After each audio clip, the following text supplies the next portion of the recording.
Hi, I'm Kelsey from Coaching with Kelsey, and today we're going to talk about identifying disempowering thoughts. As some of you probably know who have been following me, I've been on a bit of a hiatus. I was moving and just dealing with some stress, and now I'm back. And sort of yesterday, the first day of being back, doing content and things like that, I felt completely blank. Like I was like, I don't know what to talk about. I don't know what to write about. And through the process of trying to figure that out, I had to come face to face with some disempowering questions that I didn't even know I was really having in that moment. So I thought I would talk a little bit about what that process was like for me so that I can kind of help you all know how to identify disempowering questions that aren't just the obvious ones, the ones that, like sometimes we'll have an experience and we'll think, oh my God, what is wrong with me? Obviously a disempowering question. But what I've realized is sometimes they're not just at the forefront of your mind. They're hiding a little bit deeper below. And once we identify them, that's what allows us to deal with them. First, let's talk about just like 3 simple steps that you can take to start releasing the habit of asking yourself disempowering questions. Someone asked about this on TikTok, so I made a little TikTok response. I'm just going to cover that a little bit first here. So step 1, awareness. Now that you know what disempowering questions are, what are your disempowering questions? So being able to identify the disempowering questions you're asking yourself, that can look like reflecting back on a moment after the fact when you're not in that intense emotional space and just being curious about it until you get to a point in which it's easier to identify what's going on in your mind in the moment. Step 2 is going to be, curiosity and compassion. You have to be kind to yourself. We're greeting these disempowering thoughts, not with judgment, but with compassion, because you deserve compassion.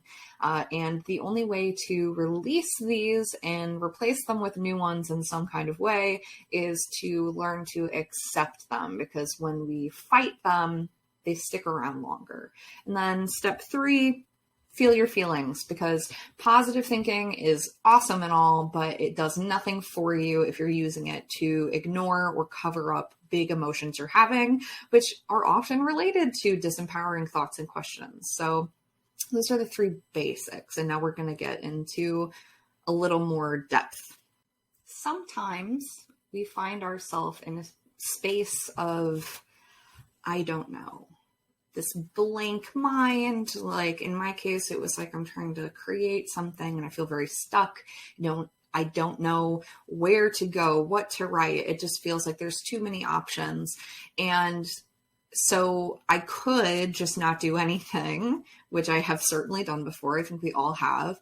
But what I did do instead is what I want to talk about. So at the end of this, I sort of discover what the disempowering thought or question I was asking myself was, but I started completely blank. I didn't know what exactly was going on. I knew sort of that there was this pressure to create that I was putting on myself, but I didn't know what was lower or deeper than that. So what I did was a thought download.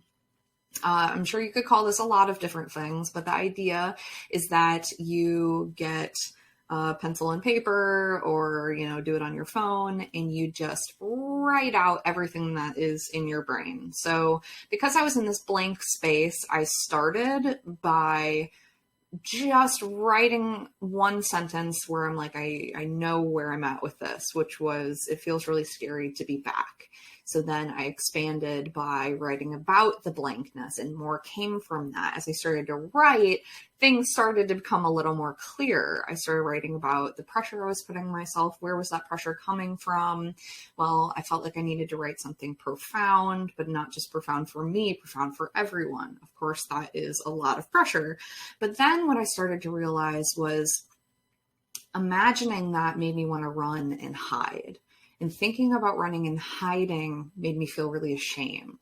Shame is all about running and hiding from the things that you're scared of. And so as I felt that shame, I realized that the real disempowering question that I was asking myself was, if I can't be successful, like if I can't do this, if I can't make this video or write this post, or get my next client or whatever it is, then I won't be successful. And if I'm not successful, how will I take care of the people in my life that I love, and how will I make them proud? I had no idea I was asking myself that kind of question.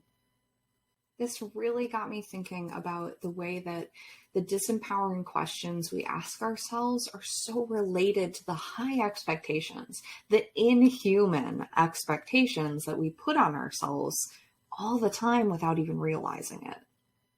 Like, the expectation I had for myself wasn't just to make a good video. It was to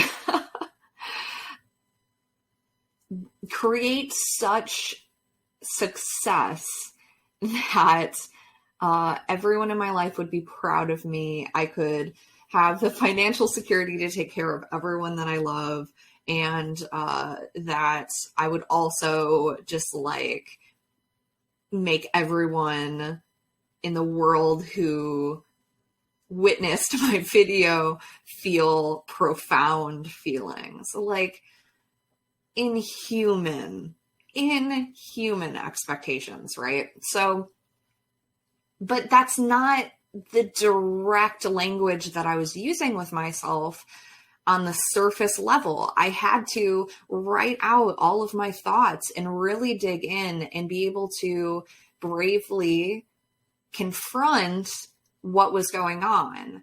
And there's been plenty of times where I wasn't ready to do that. But I found that when I did do it yesterday, that it really took a weight I didn't even know was there off of my chest and my shoulders.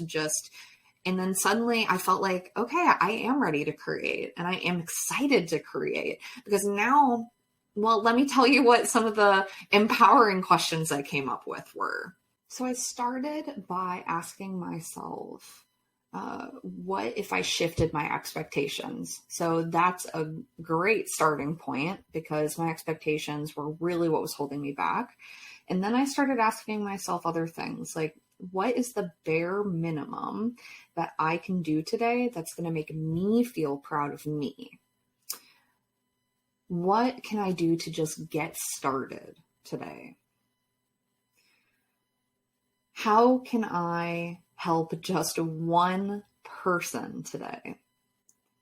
How can I be an example of self-compassion? So I want you to notice how these questions are reframing things, not just from, I mean, it's about expectations, but I'm doing things like saying, like, what can I do today? I'm giving myself a time frame, right? In my disempowering question, the time frame was extremely broad. It was like, will I ever be successful ever in my life, right? So what I'm doing is saying, okay, what can I do to feel proud and successful today? Just today. Tomorrow we'll worry about later. 5 years now, we'll worry about that later, right? But what can I do today? Thank you so much for watching this video. I really hope that it helped you better understand the idea of disempowering and empowering questions. If you do have any questions, though, drop them in the comments, and I'm happy to talk with everyone about this stuff. If there's any topics you want to hear about this year, also let me know about that. Super helpful. I want to make content that is useful to all of you, and that's also fun for us to chat about. You can go to the link in my Instagram bio if you want to learn more about working with me. You can sign up for a free consultation where we can get to know each other better, and I can tell you about my program. And I also have a TikTok and a YouTube channel, which the YouTube channel is just where all these videos on my Instagram also go. So thanks again, and I'm gonna talk to you guys next time. Bye.